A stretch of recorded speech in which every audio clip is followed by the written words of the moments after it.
I used to think intimacy was sacred, not in a fairy tale kind of way, not with fireworks or piano music in the background, but in the way a person slowly folds themselves into another, over time, until you're not sure where one ends and the other begins.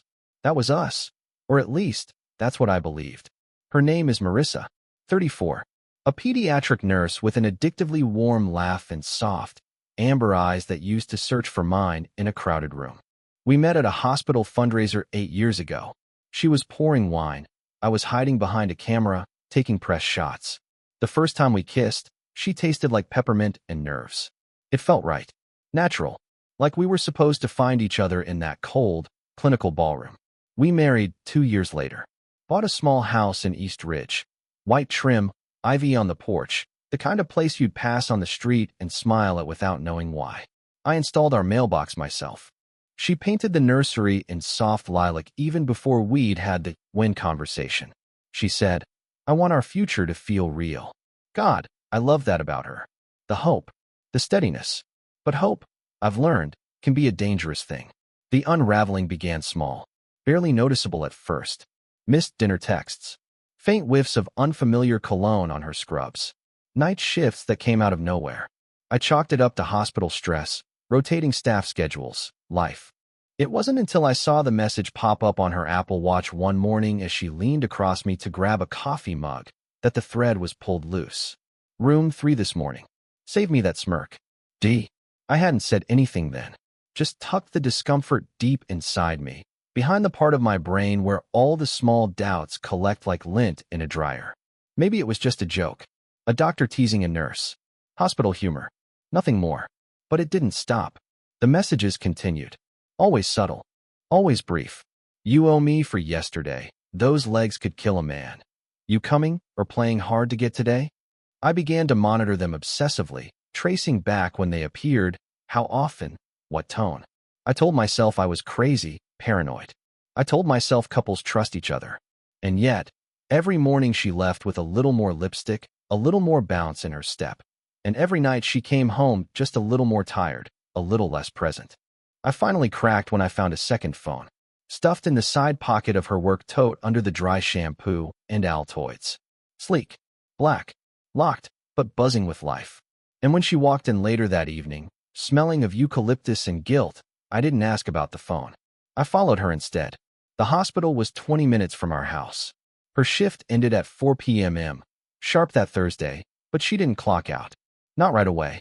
I waited across the street in the parking lot of a shuttered diner, watching from behind my tinted windshield as she exited the West Wing, not through the staff doors, but the private clinic corridor. She wasn't alone. He walked beside her, Dr. Devon Hale. Mid-40s. Charismatic in that glossy magazine kind of way. The kind of man who smiled with perfect teeth and had hands too smooth for a surgeon.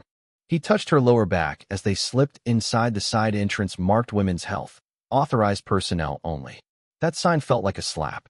I knew what I had to do. I didn't confront her that night. Or the next. I spent those days gathering pieces of a puzzle I didn't want to complete. Her work schedule. Surveillance cameras from the lot. Messages forwarded from the backup sync of her second phone once I'd cracked the code. Our anniversary date, of all things. What I found made my stomach twist like wet laundry. Explicit messages, appointment notes that never made it to her official calendar. One voice memo of her breathless laughter and a man's voice saying, "You're my favorite kind of patient." It wasn't just an affair. It was routine. Tuesday mornings, Thursday afternoons, alternating Sundays. Always during work hours. Always inside that sterile, fluorescent-lit building where trust was supposed to live. Where people went to be cared for, not corrupted. I sat with the truth in silence, letting it burn a hole through my chest. I didn't cry. I didn't scream. I just stopped sleeping. I began taking long walks at night, under the sickly yellow glow of the street lamps, replaying memories like old films. Her falling asleep in my lap after a double shift. Her hand tightening around mine during ultrasounds, even though we never made it to the second trimester. The way she used to trace her fingers down my spine in the middle of the night, like she was writing secret messages she could never say out loud. One night, I ended up in front of the clinic. It was nearly midnight. The parking lot was empty, save for a flickering security light and a janitor's car. I stood there, watching the front entrance, as if the truth might come walking out in a white coat, stethoscope swinging, asking me what I was doing there. I wanted to break something. I wanted to scream. But more than anything, I wanted to stop loving her. I didn't, though. That's the worst part. Even with the betrayal steaming like poison in my bloodstream, I still loved her. The final straw came the following week. She said she had an early staff meeting. Left by 6:30 a.m. Kissed my cheek like always, even packed me a sandwich. Turkey and provolone. No mustard. She knew I hated mustard. I waited an hour before heading to the clinic, parking on the edge of the lot. She didn't go to the meeting. She went to room 3. I watched her enter through the side again, this time in a low-cut blouse under her lab coat. Her ID badge swayed like a pendulum of lies. She didn't come back out for 40 minutes. When she did, her cheeks were flushed, and her hair was no longer neatly pinned. She looked happy. When she drove off, I followed at a distance. She stopped at a cafe and picked up 2 coffees, smiled at the barista like she hadn't just torn my world to shreds, and went back to the clinic. It hit me then, not just that she had betrayed me, but that she had compartmentalized me. I wasn't part of her real life anymore. I was a prop in a play she no longer performed with conviction. I spent that night in the basement, surrounded by old photo albums and the ghost of our wedding vows echoing off the concrete walls. I found the letter she wrote me the morning of our wedding. No matter what life throws at us, she'd written, you are my home. But I wasn't her home. Not anymore. I was just the furniture. I didn't sleep. And when I walked upstairs in the early hours, her car was already gone. I sat down at the kitchen table, stared at my untouched sandwich from the day before, and finally made a decision. This was no longer about heartbreak. It was about clarity. They say grief comes in stages: denial, anger, bargaining, depression, acceptance. But they forget one: preparation. I woke the next morning to the sound of birdsong and silence. Her side of the bed was cold, untouched, the pillow barely indented. For a moment, I let myself believe she had just left early, that maybe there was a conference or a training seminar she forgot to mention. But then I remembered the messages, the surveillance, the voice memos of her laughing in a voice I hadn't heard in months. I wasn't grieving anymore. I was planning. A friend of mine, Carter, worked in digital forensics. We met for coffee in an out-of-the-way diner, the kind with sticky booths and burnt coffee that tasted like defeat. I didn't tell him everything, just enough. He didn't ask questions. He handed me a small black device no bigger than a flash drive. Plug it into her laptop. It'll mirror everything: emails, files, photos. Takes a few minutes. She won't notice. I took it. My fingers trembled as they closed around the device. That night, while she was in the shower, humming some meaningless pop tune, I slipped into her office. Her laptop sat open, unlocked. I plugged the device in. A small LED flashed green. I felt like a ghost in my own house. In bed, she curled up next to me like she used to, her damp hair smelling faintly of lavender shampoo and antiseptic. You're quiet, she murmured. Tired, I said. Work's been a mess. She traced a lazy line across my chest with her index finger. Maybe we should take a trip. Get away. Just us. The lie stung worse than the truth. I didn't sleep that night. I lay still, counting every breath she took, wondering how many of them were stolen from someone else. By morning, the device had finished. I pulled the files into my drive and returned the USB to Carter. He didn't ask what I'd found. I didn't offer. But I looked. Photos. Hundreds of them. Devin and Marissa. In cars. In dimly lit hotel rooms. One at the beach, a weekend trip she'd claimed was a nursing retreat. She was in a sundress. He was shirtless. Her head rested against his chest like it belonged there. There were videos, too. One, blurry but unmistakable, recorded in the clinic. Her voice, breathy and unfiltered, locked the door. I stopped watching after that. I was no longer just a man betrayed. I was an observer in the autopsy of my marriage. Every kiss, every lie, every moan was a scalpel carving deeper into what little faith I had left. But the files also held something unexpected: an email. Unsent. Dated 2 weeks ago. Subject: I need out. Her words were jumbled, raw. She said she was confused, trapped, that she didn't know how to leave without burning everything down. She wrote that Devin was intense, controlling, that the affair had started off thrilling but had become suffocating, that she felt like she was losing herself. She never sent it. Maybe she never meant to, but it cracked something inside me. Could it be regret? No, too late for that. Still, it planted a seed of doubt. Maybe she wasn't the villain I needed her to be. Maybe she was just broken, like me. But sympathy is a trap, and I wasn't ready to forgive. Later that week, I made my move. I scheduled an appointment under a fake name, Daniel Rhodes. New patient consultation. I chose a time she was scheduled to assist. When I walked into the clinic, the receptionist smiled. Mr. Rhodes? That's me. 10 minutes later, I was in the exam room. Paper gown, cold table, the faint smell of latex and peppermint oil lingering in the air. And then she walked in. Marissa. She froze when she saw me. I said nothing, just stared. Her eyes welled up, the color draining from her face. What are you doing here? Just to check up, I said, voice flat. I hear the doctors here are very thorough. She stepped back, hand gripping the clipboard like a lifeline. You shouldn't be here. No, I said. But neither should you. The door opened behind her. Devin stepped in, white coat pristine, smile automatic. Ah, Daniel, he stopped. His smile faltered. Wait, you don't recognize me? I asked, standing up. Funny. You've spent so much time inside my wife. I figured we'd be on a first-name basis by now. Marissa gasped. Devin's expression shifted, from confusion to recognition, then to something smug. So you found out. More than you think. He stepped closer. Look, I get it. This must feel like a betrayal. But your wife, she came to me, not the other way around. I laughed, sharp and humorless. And I suppose that makes it okay? No, he said, folding his arms. But maybe she needed something you weren't giving her. Marissa moved between us. Stop. Both of you. I stared at her. How long did you think this would last? Did you think you could keep slipping into two lives and not get caught? That I wouldn't notice? That I wouldn't matter? Her lip quivered. I didn't mean to hurt you. But you did. She looked down. I was lost. He made me feel seen. But it wasn't real. It never was. Devin scoffed. Speak for yourself. She turned to him. No, you don't get to do this anymore. I'm done. His face twisted. You're not walking away from this. But she was already backing out of the room, tears on her cheeks, whispering my name like a question, like a prayer. I didn't follow. I stood there, alone with him, the silence thick.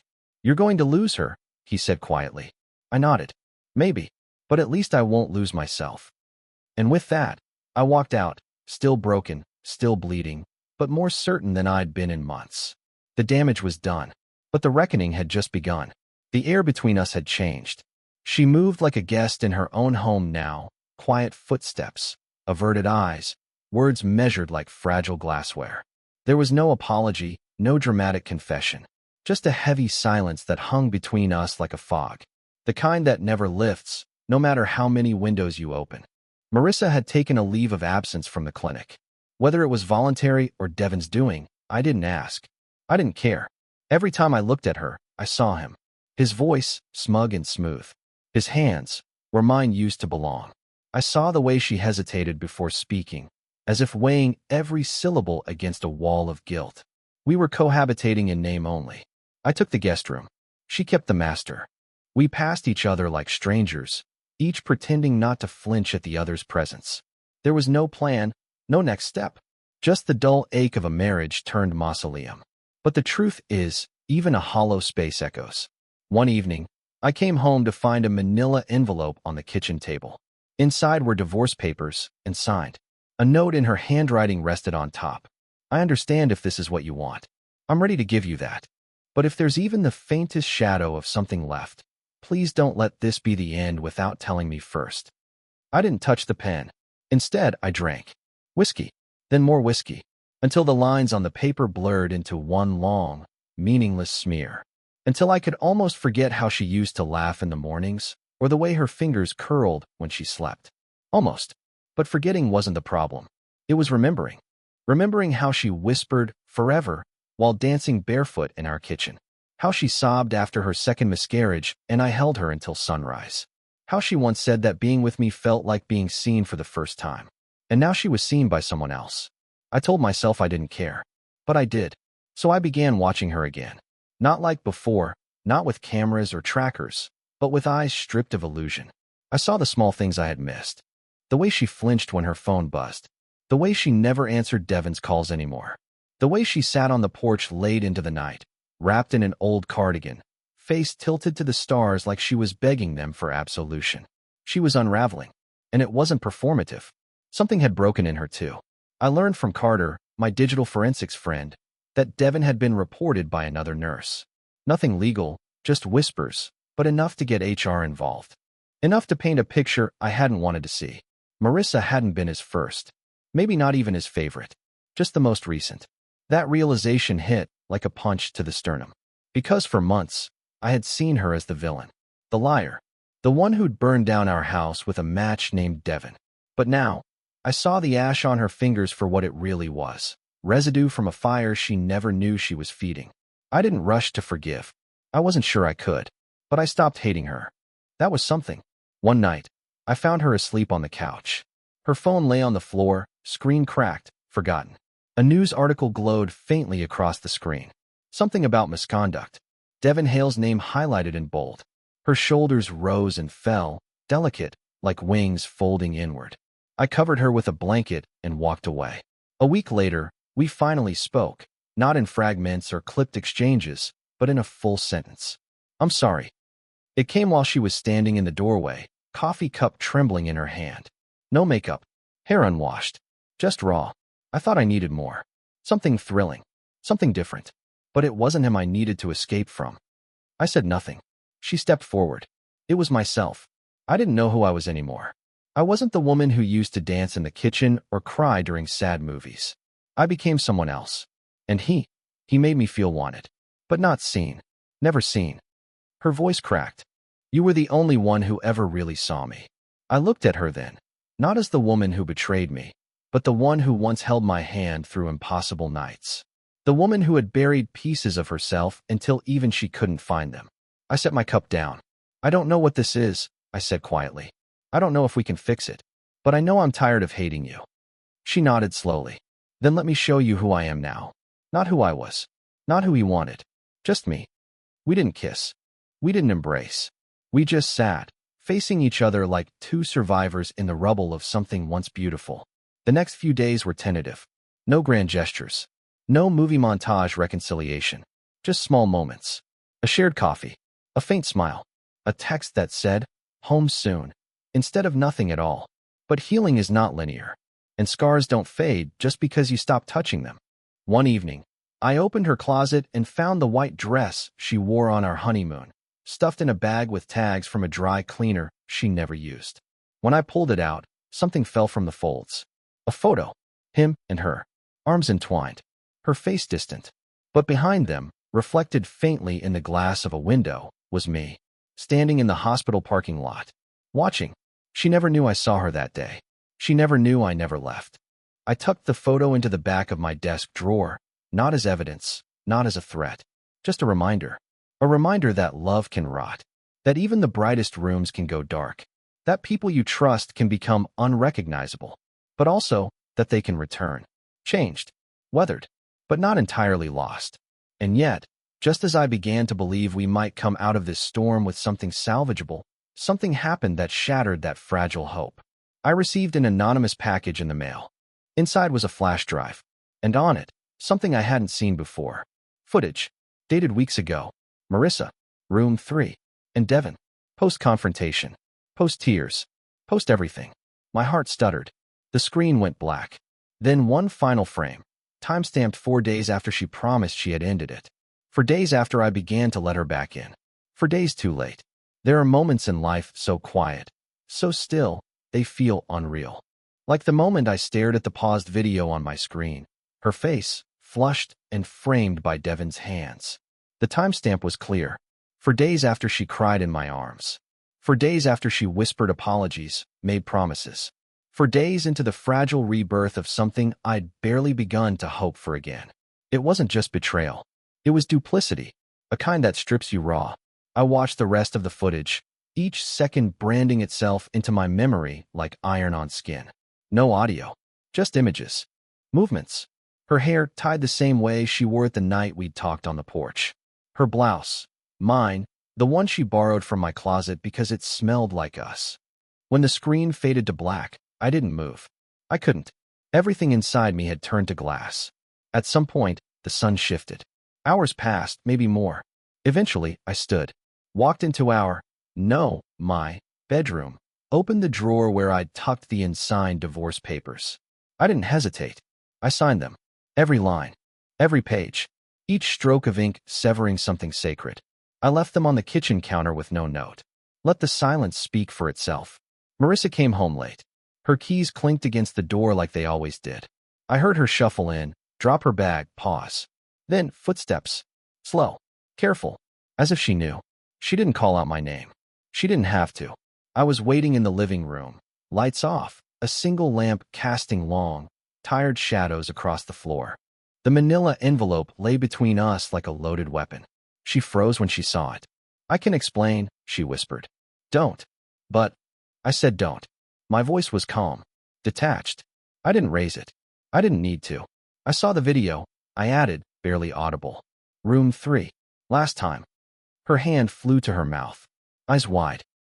Jake, I swear that was the last time. After that, It doesn't matter. I cut in. And it didn't. Not anymore. I stood, walked past her, grabbed my coat. She reached for me, hand brushing my arm. Please wait. Don't leave like this. I looked at her, truly looked. The woman I married. The woman who said forever. The woman who, despite everything, I had still loved enough to try again. I did wait, I said. I waited while you lied. While you calculated.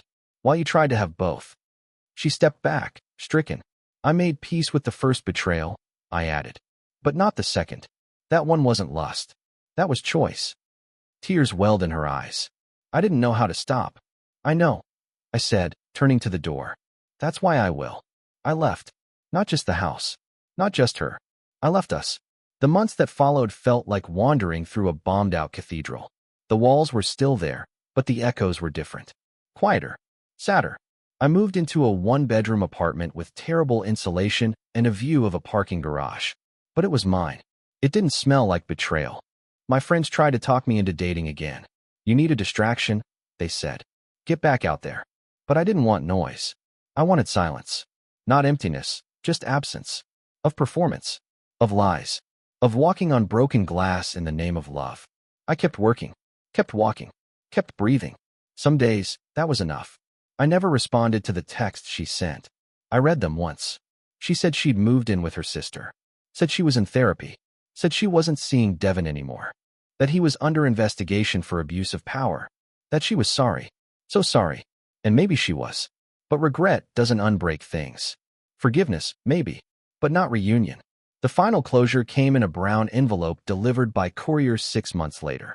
Inside, a notarized letter. Her handwriting, careful and spare. I'm sorry for how I broke us. I'm not asking for you to take me back. I just needed you to know I'm not running anymore. I'm facing it. Every piece.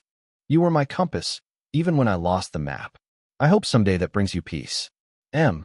I sat with that letter for a long time. Then I filed it away. Not in anger. Not in sentiment. Just in closure. It's been almost a year now. The house is sold. Her name removed. My name no longer echoes like it used to when I say it out loud. It feels new. Untethered. I see her sometimes, in dreams, mostly. Not as a villain, but as a memory. A lesson I lived. Not everything broken needs to be mended. Some things just need to be let go. And I have. I no longer flinch when I hear her name. No longer ache when I pass the hospital. No longer wonder what could have been. Because I've finally accepted what was. A beautiful beginning. A brutal middle. And an honest end.